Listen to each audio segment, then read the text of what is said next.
we're here today with Ken Rhoads. Ken's a member of the Arizona Drag Racing Legends group. We're going to talk to Ken about his days in racing in Arizona and his memories and his thoughts and what drag racing meant to him. So, Ken, welcome. Thank you. How long have you been in Arizona? Since August of '72. Where did you migrate from? Actually, I was in the Air Force at the time, and I'd come from Warner Robins, Georgia. So were you stationed here first? No, I was stationed at Luke last. Oh, well, I mean, that's why I'm sorry. Before you retired, you. Before I got out of the Air Force, I was at Luke. Yeah. What was your specialty? Nothing. No, actually, I was air passenger. But when I was at Kadena, Okinawa, I worked on C-141s and C-5s, and then when I got stationed at Luke, they didn't really have an air passenger specialist need, so I assigned myself to base operations, and that's where my office was anyway, so I would just go and do everything with the base operations officer.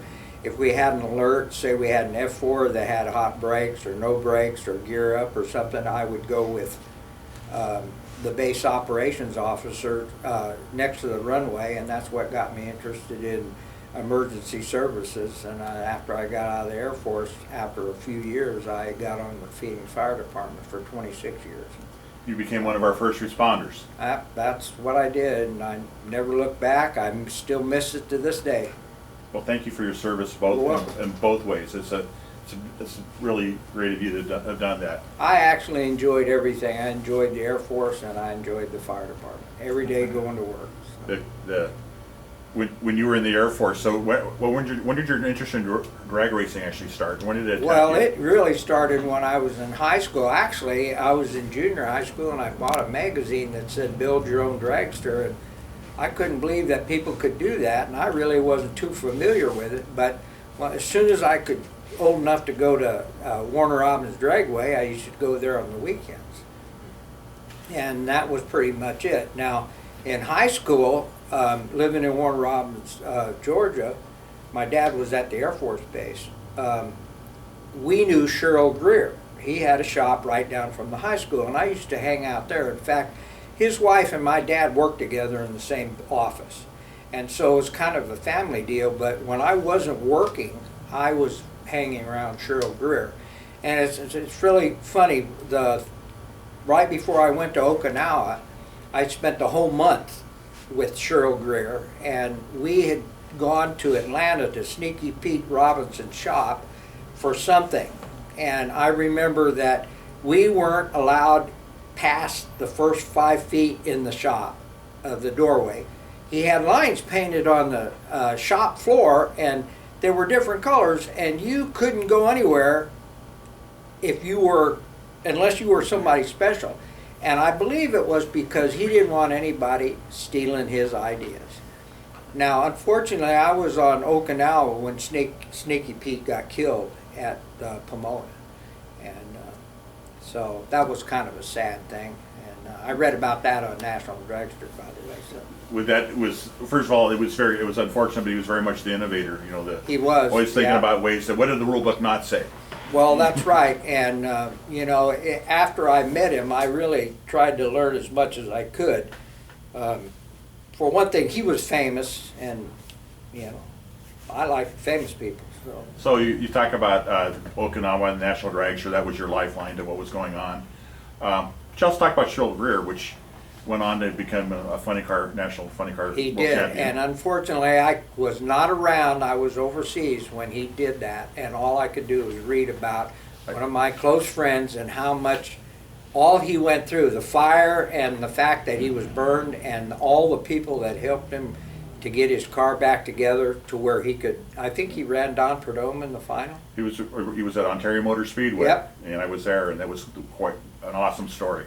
Yep. And everybody pitched in. The teamwork of the drag racers. I can do this. I can hear what you need. We can all jump in and help you. Cheryl Greer was quite the guy. He was really friendly. I have some interesting stories. I won't go into them here. But he was a great guy, and I really loved hanging around his shop. I learned a lot of stuff. He's quite the character, but we were pretty close friends, and I was out here in Arizona when he passed away. Yeah. So. So, but he was mentored you a lot in the Yeah, drag racing. I learned a lot, especially about Hemis and you know, things to do and things not to do. And I always wanted to really go fast. And you know, I come back from Okinawa, and there was the Econo dragster fad going on, and I said, well, I can start. You know, I don't want a door slammer. I want to get in a dragster. And I ended up buying a chassis over in Burbank, where my relatives live. But it was a piece of junk. And I got it back over here, and Ed Smith looked at it and he says, Kenny, this is a piece of junk. Go see Bob Truax. Well, I took that thing over to Bob Truax, and Bob Truax says, okay, we can use part of this car, the rest of it we're going to scrap. And he built my first little front-motor dragster with a small block Chevy. But you know, I was still in the Air Force, and I didn't have money to do anything. And I'd go to the races and I'd see the Carter brothers and all the other guys, the Chandler guys. Oh my goodness, you know, I wanted to be part of that. And I wanted to have a car that looked like the Carter brothers and Dodd. Okay? And so Bob Truax built the car, and I needed a partner. And at that time, I knew who Mike Day was, and Mike Day knew a guy that wanted a dragster, and we ended up being partners, and his name was True Moracle. And he's since passed away. And True was a very weird character, if you will. I mean, we were partners for a long time, but, you know, if I was in trouble at the races, it was because of True. Okay, and he was like, I had to put the muzzle on him, and I had a choke collar and a choke chain that I used to jerk his chain if he got out of hand, and we would take turns driving the car. And I remember we would go to the drag races, and we would get there early, and we'd be in the 8-car program, and then the Carter brothers and Dodd would come through the gate, and we were on our way home. They would kick us out of the 8-car field. That went on for about 6 months, and I was really upset about that. So I thought, well, I'm going to go befriend Ray Carter, and maybe I'll learn something. And I did. I learned a few things, and we made some changes. Some of the changes I did in the car, I wouldn't even be able to tell True because he'd be all against it. But he was a good driver, and we, like I said, we'd take turns. So it got to where we were far enough into the show that Carter couldn't knock us out. But a lot of times we would meet him first round because we'd be the 8th qualifier and he'd be the first one, and then we'd be on our way home. And that didn't set well with me either, except that by now I was getting pretty close to Ray. And you know, we started, I have a photograph here of us with the car the first time on Rose Garden Road up in North Phoenix. And it was nothing around it. We were just out in the middle of the desert. We unloaded the race car, and that was the first time we'd ever run the engine and ran the car on a public street. And we got better. We started out with a 4-barrel carburetor, and then we found a set of Hilborn injectors, and we ran it on gas, and it was C gas. And you know, we just kept going. I think we then put some alcohol in the car. And then for one of the events, or a couple of events, we put like 15% nitro. And we set the C Fuel AHRA record in Tucson. I mean, we killed it. And I wasn't even aware what the record was. We just wanted to go fast. And of course, since AHRA's history, we still have the C Fuel dragster. AHRA was huge in the Southwest. It was. And that's, you know, when I was on Okinawa and getting ready to come back from overseas, you have to fill out what it's called the dream sheet. Well, I wanted to be in Southern California. So I picked every place in Southern California that had an air base, and my last pick was Luke Air Force Base because that was the next closest place to Southern California, which is what I got. And I'd done some research about AHRA and Beeline Dragway, and so when I was assigned to Luke, I was happy. I was close to California and had relatives there, and I was close to Beeline Dragway. So when you progress with your first car, yeah, and you and True went forward with it. But how many cars did you race along the way? I only had 2 cars. Okay. After we had started running pretty good with this front motored car, I ended up buying one of Mark Niver's chassis. And that's the car that we raced, injected on nitro, small block, supercharger with the small block, me and True. We went to Orange County one evening and for a division race, I think, and it went 7 flat at 195 miles an hour, and we were good enough for the 19th car. And this was, what class was this? that was in alcohol. It was, blowing alcohol Okay. dragster, pro comp. Pro comp. Yeah, and we were really excited because we were a 19th qualifier, but also I didn't set with us that we weren't in the program. And of course, we were first alternate, which meant nothing when nobody falls out. So, but the car ran fun. It was fun. I learned a lot about it. That was the car we were test running at Beeline, and I was driving, and I had Steve Hogue in the lane next to me, and I had a clutch that had broke, and I didn't know it, and I'm trying to stage the car, and it's wanting to creep. Well, I get in and turn both lights on, and I bring the RPM up, and I'm waiting on Steve, but the car, I can't hold it. I can't hold it. And Steve crept in the lights, and I just left. Well, we got to the finish line. Steve Hogue gets out of the car. He says, "Kenny, I don't know what happened on the starting line, but I think you ran over Chauvin Emmons." And what had happened was when the car had started to creep, Chauvin, who was standing next to the car, well, I don't know, walked behind me to try to push the car back, and I left the starting line. And they said he got up off the ground all beat up with his cigar broken half. Well, the next he was gone by the time we got back to the starting line. And the next morning, I took Ray and Carol Carter with me Protection. for protection to go over and see him. He was all beat up. I felt terrible, but I didn't even know he was back there. Right. And so that's one of my more infamous drag racing things. Hey, So, Carol was good for protection. You like Carol. yeah. So, I mean, Yeah.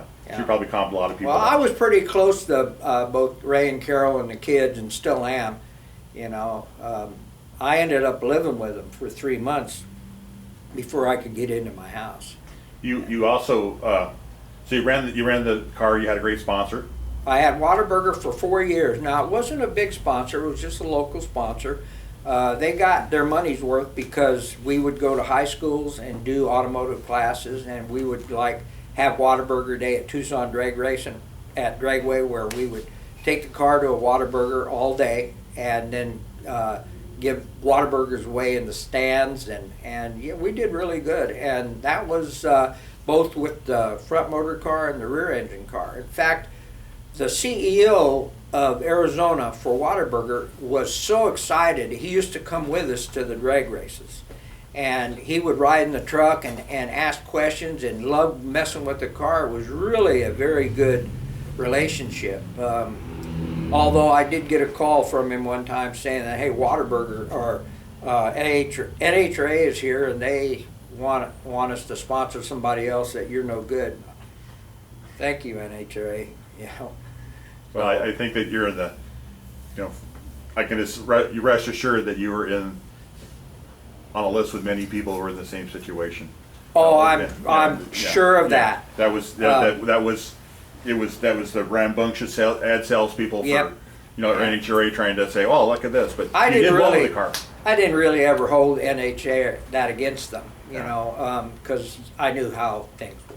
But you had a great relationship with Whataburger, and also it was what you were known by, the Whataburger car. It wasn't, really wasn't. We had that was the name of your car. Yeah. And so you're synonymous with that. Well, we had them for 4 years, and I think it was a great relationship, and we did well by their sponsorship.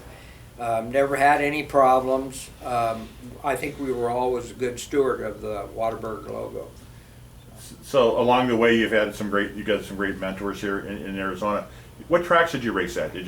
Well, we were, for the front motored car and the small block Chevy, we had gone to Bakersfield and Orange County and here, and Mel Larson's, Tucson Dragway. When True left the group and I went and partnered with Gene Rickard after Mark Niver and Gene Rickard split up, we went to a lot of other places. We went to Pomona multiple times. I never had our car at OMC, although we'd been there many times. I'd gone there with Mark Niver multiple times. I don't know how many times we went to Orange County. What's his name? Would call me on the phone and said, "Hey Kenny, your truck is parked at the gate." It had driven over there by itself. You know, I said, "Well, just send it back. It knows its way home." So, and that was after Beeline had closed down and before Firebird had opened, and we didn't have any tracks close by. In fact, I'd gone over there with Art Nolte, and I think Art was driving the car, and we went over there and made a couple passes, and then I think the idler pulley on the supercharger rig come loose, and we were trying to jury rig it, and Art finally says, "Nope, we're done. We're gonna get hurt. We're done. We're going back to Phoenix." So that was an interesting thing. But I used to go, I wanted to go fast. And so when Gene Rickard came on board, it was just me and Gene Rickard, and then Jerry Hardick come on board. We started with a cast iron 392, and I blew that up in a million pieces at Orange County Raceway. And it was really flying, and it blew up, and I knew it was, I could see the glow from the fire, and I could see the fire truck pull out at the other end, and there was, that engine had split in two pieces. Just like most cars that ran really good just before it blew up. Yeah, I was thinking, man, this is cool, bam! And that was, oh crap. So it was like 6 months before we could go racing again, but then when we started again, we had a Donovan.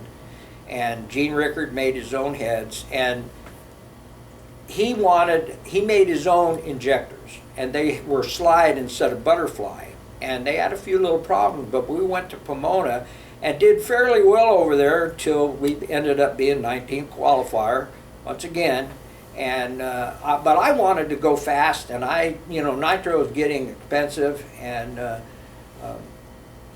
we finally put a supercharger on the car, and then we went to my most infamous time was at Bakersfield Division 7 race, and I did a tremendous wheel stand. It was going to go over on its back, and you think you can catch it. I took my foot out of it, and of course now it's going to slam down, and so you get on the throttle really hard, and now you're just going 150 miles an hour with the front end broke.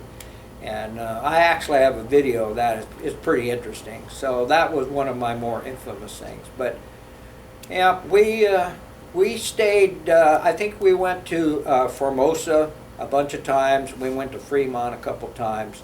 You know, we were all working, and we really had a hard time getting off to go to these races. And it was a job to, drive over. If you went to Bakersfield and it got rained out, we couldn't really afford to come back the next week. We just couldn't do it. So you're true sportsman racers. Yeah, we were true sportsmen, and NHRA didn't really make it any easier on us. But I wanted to go fast, and I got to do it, and I wouldn't change any of that ever. So, well, you've had a great time. I had a great time. That's what it was all about. What do you remember most? Oh, of course, the silliness. I remember the wheel stand, and I remember breaking a transmission at Orange County and being disappointed. We got it fixed, though. I remember talking to Larry Sutton on the starting line over at